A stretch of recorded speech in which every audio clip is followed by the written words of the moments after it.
បាទជំរាបសួរបងប្អូនអរគ្នានេះបាទយើងដាក់ចំណាយយើងស៊ីបែបនេះវាកាយអត់កើតទេបងប្អូនបាទហើយវាមិនដើមគ្នាស៊ីនឹងចុកប៉ុបយកតែម្ដងបាទខាងនេះក៏ដូចគ្នាដែរបាទបងប្អូនអរគ្នាបាទមើលការឲ្យចំណៃបាទការឲ្យចំណៃមនរបស់នេះគឺឲ្យស៊ីបែបនេះហើយវាស៊ីឆ្អែតហើយចាំយើងលែងវាក៏មិនចឹងទេវាអត់សូវប្រឹងស៊ីទេ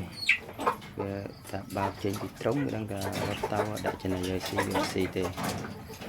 បាទវាចំណៃនេះមានតែបាយលេជាមួយកតុទេបងប្អូនបាទ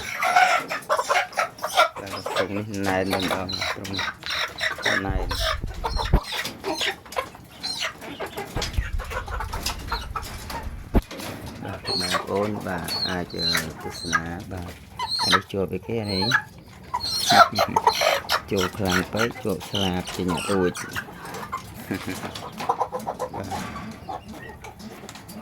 បាទបងប្អូនអាចធ្វើបែបនេះបានបាទហើយយើងប្រើសំណាញ់ទៅវាលូកកលូកក្បាលចេញមកខាងក្រៅស៊ីចំណីបានណាបងប្អូនបាទនេះខាងធំនេះវាអត់ត្រូវចឹកអន្លោះឬកាយទេបាទនេះបងប្អូនមើលមួយសនេះមួយសេឡោះធំទេនេះ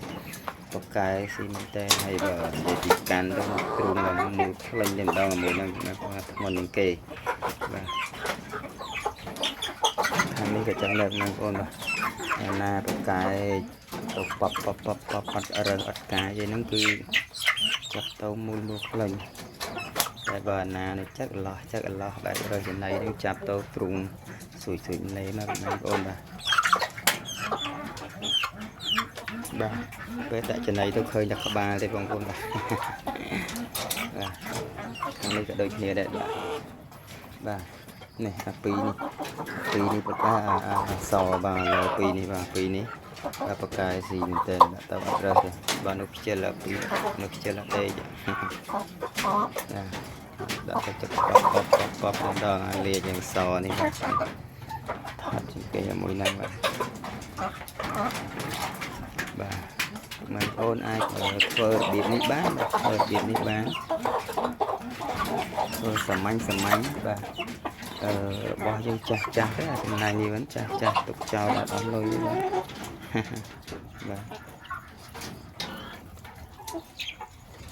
ហើយបើ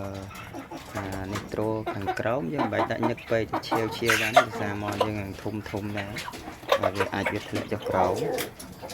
ហើយខ្ពស់ស្លាស់បែបនេះគឺមកនឹងសុខភាពល្អបងប្អូនបាទសូមអរគុណច្រើនដល់បងប្អូនអរគ្នាដែលបានតាមដានទស្សនាវីដេអូចំណែកនេះតាំងពីដើមរហូតដល់ចប់បាទ